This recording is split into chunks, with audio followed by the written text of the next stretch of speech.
Hello दोस्तों, हमारे YouTube channel में आपका स्वागत है। और आज हम पढ़ने जा रहे हैं कि ये करंट अफेयर के 8-9 क्वेश्चन हैं, कुछ इम्पॉर्टेंट हैं, इसीलिए आपको प्रोवाइड करवाया जा रहा है। तो शुरू करते हैं। ये अच्छे प्रश्न देखिएगा और इसकी बीच बीच में जो है व्याख्या भी करते चलेंगे, जिससे और आसानी से समझ में आ सके। तो शुरू करते हैं। पहला प्रश्न है, भारत ऑपरेशन दोस्त के माध्यम से निम्नलिखित में से किन दो देशों की मदद कर रहा है। तो सबसे पहले जान लेते हैं कि ऑपरेशन दोस्त है क्या। ऑपरेशन दोस्त जो है दो देशों के लिए चला जा रहा है भारत सरकार की ओर से, एक तुर्की और सीरिया।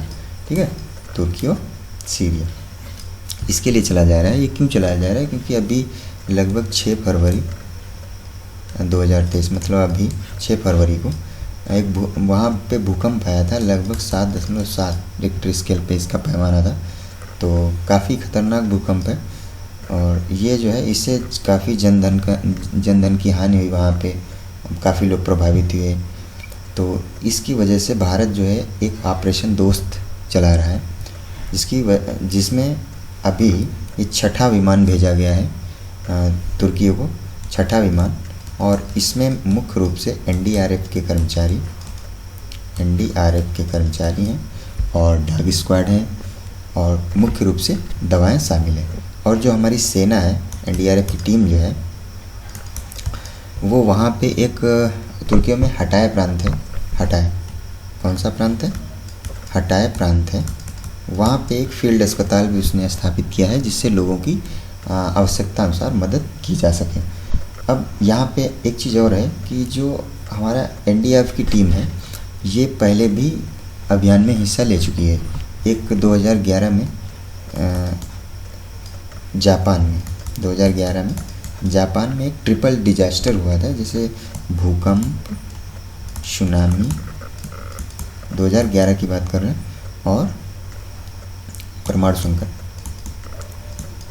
इसमें भी उसने अच्छा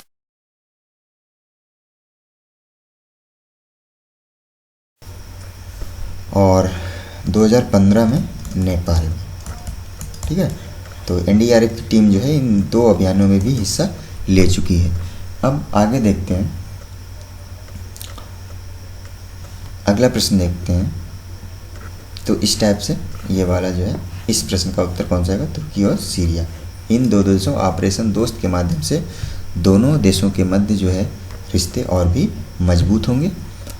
तो इस प्रश्न का उत्तर कौन सा हो जाएगा? Option number B. अगला प्रश्न देखते हैं।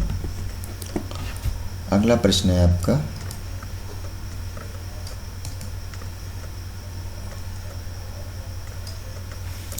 अगला प्रश्न है, अग्नि 4 मिसाइल के संबंध में निम्नलिखित कौन सा सही है? तो ऑप्शन पढ़ते हैं। यह सतह से सतह पर मार करने वाला मिसाइल है। इनमें केवल द्रव्य निरोधक ईंधन के रूप में इस्तेमाल होता है और यह 1 टन नाव की हेड लगभग 7500 किलोमीटर तक फेंक सकता है। तो अग्नि 4 के बारे में जान लेते हैं।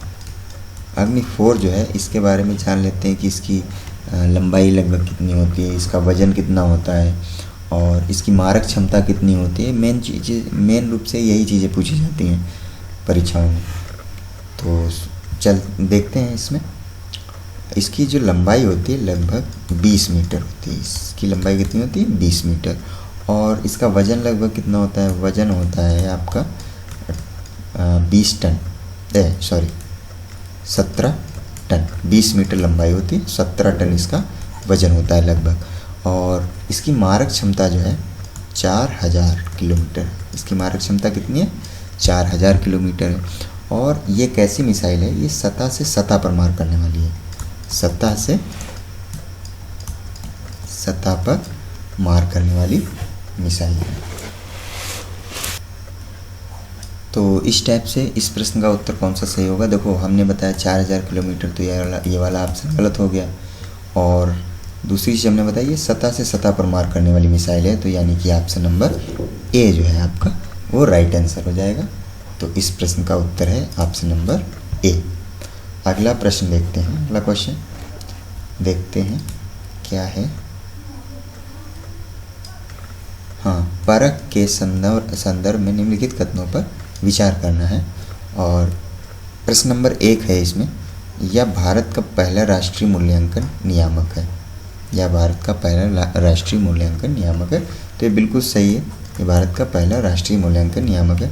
और दूसरा है, यह भारत या राष्ट्रीय शिक्षा अनुसंधान यानी कि NCERT का एक भाग के रूप में कार्य करेगा। ये NCERT का ही एक भाग है, इसके रूप में भाग के रूप में कार्य करेगा। यानी कि ये ऑप्शन 2 भी सही है और पहला भी सही है। इसका मतलब यहाँ पे कौन सा आंसर होगा आपका? ऑप्शन नंबर C, यानी कि 1 व 2 दोनों। ओके, अगला प्रश्न देखते हैं। अगला प्रश्न है आपका, विश्व हिंदी दिवस के संदर्भ में निम्नलिखित कथनों पर विचार कीजिए। विश्व हिंदी दिवस। अब विश्व हिंदी दिवस के बारे में तुमको पढ़ना है। या देखो, पहला है, यह प्रतिवर्ष 14 सितंबर को मनाया जाता है। तो यहाँ पे देखो, एक चीज़ ध्यान देने वाली बात है, विश्व हिंदी दिवस और राष्ट्रीय हिंदी दिवस ये दोनों अलग अलग होते हैं और इनको पता होना चाहिए। विश्व हिंदी दिवस और एक होता है राष्ट्रीय हिंदी दिवस। विश्व हिंदी दिवस जो होता है वो 10 जनवरी को मनाया जाता है और राष्ट्रीय हिंदी दिवस होता है वो 14 सितंबर को मनाया जाता है। तो ये जो है 14 सितंबर यहाँ पे है, ये राष्ट्रीय हिंदी दिवस है और विश्व हिंदी दिवस जो है 10 जनवरी को मनाया जाता है। तो ऑप्शन, ये जो पहला पॉइंट है ये आपका गलत हो गया। दूसरा है, उस दिन को चिन्हित करता है जब वर्ष 1949 में संयुक्त राष्ट्र महासभा में पहली बार हिंदी बोली गई थी। यह विश्व के विभिन्न हिस्सों में स्थित भारतीय दूतावासों द्वारा मनाया जाता है। तो ये बिल्कुल सही है, दूसरा वाला पॉइंट सही है, पहला वाला गलत। यानी कि आपका आंसर कौन सा हो जाएगा? Option number B। और एक चीज़ यहाँ पे और जान लेते हैं कि पहली बार ये कब मनाया गया? पहली बार मनाया गया था 2006 में। 2006 से 10 जनवरी को मनाया जाता है। तो इस टाइप से ये इसका आंसर कौन सा हो गया? B, क्योंकि हमारा पहला वाला आंसर वो पॉइंट गलत है। अगला प्रश्न देखते हैं।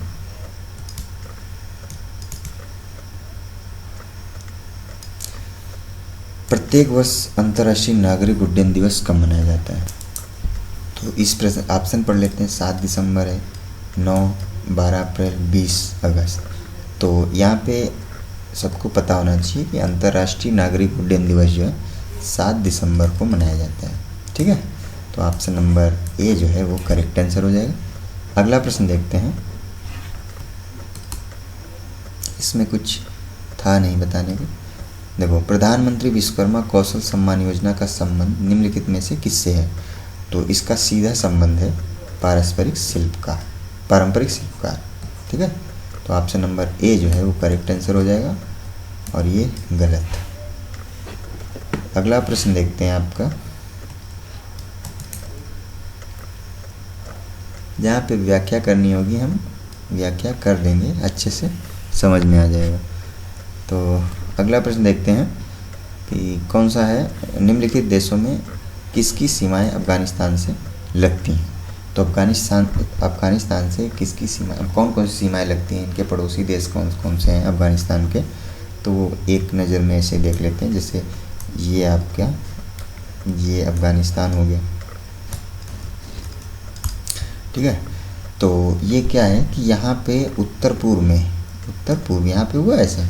तो उत्तर पूर्व में है भारत और चीन। और उत्तर पूर्व में कौन कौन से? भारत और चीन है। उत्तर में कौन कौन से ये जान लेते हैं। उत्तर में है तजाकिस्तान है, तजाकिस्तान लिख लेते हैं। तजाकिस्तान है, तुर्कमेनिस्तान है। ठीक है, और देखो एक है उज्बेकिस्तान। और क्या कौन है? उज्बेकिस्तान। तो उत्तर में कौन कौन से? तजाकिस्तान, तुर्कमेनिस्तान और उज्बेकिस्तान। और ऐसे ही पश्चिम में है ईरान। पश्चिम में कौन सा है? ईरान। ठीक है, तो और इधर पूरब में सीधे कौन सा है? पाक या पाकिस्तान। ठीक है, तो अफ़गानिस्तान में हम ये समझ गए कि कौन कौन सीमाएं लगती हैं।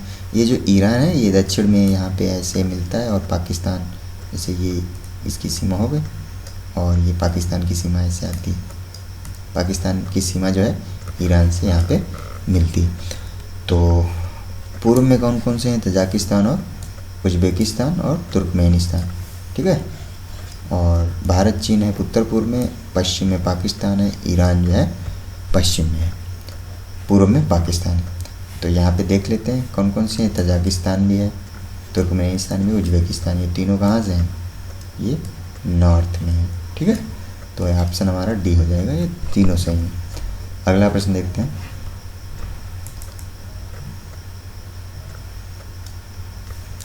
दीपोर बिल आर्द्रभूमि कहाँ स्थित है? तो ये क्या है, पहली बात ये जान लेते हैं। दीपोर बिल आर्द्रभूमि ये है एक रामसर स्थल है, रामसर स्थल, वो भी एकमात्र रामसर स्थल है। कहाँ का है ये है असम का। कहाँ का है ये असम का है रामसर स्थल। और एक चीज़ और, ये यहाँ पे जो है पक्षियों की बहुत प्रजातियाँ पाई जाती हैं। 2022 में जो लगभग बता रहे हैं 2022 में 66 प्रजातियाँ पाई गई थी, और जिनमें 66 प्रजातियों में लगभग 10,000 से ज़्यादा पक्षी पाए गए थे, ठीक है। और अब इस बार 2023 में 96 प्रजातियों की खोज की जा चुकी है, और इसमें से लगभग 26,000 से ज़्यादा पक्षी हमको प्राप्त हो चुके हैं। तो समझ गए। देखो 22 में क्या था 96, और ये 22 में था 66, और 2023 में कितना हो गया 96, यानी कि पक्षियों की लगातार यहाँ पे वृद्धि हो रही है, प्रजातियों की वृद्धि हो रही है। तो ऑप्शन कौन सा होगा, हमने बताया भी असम में रामसर स्थल है ये, और वो भी एकमात्र रामसर स्थल है। तो ऑप्शन हो जाएगा आपका असम, सीधा आंसर है।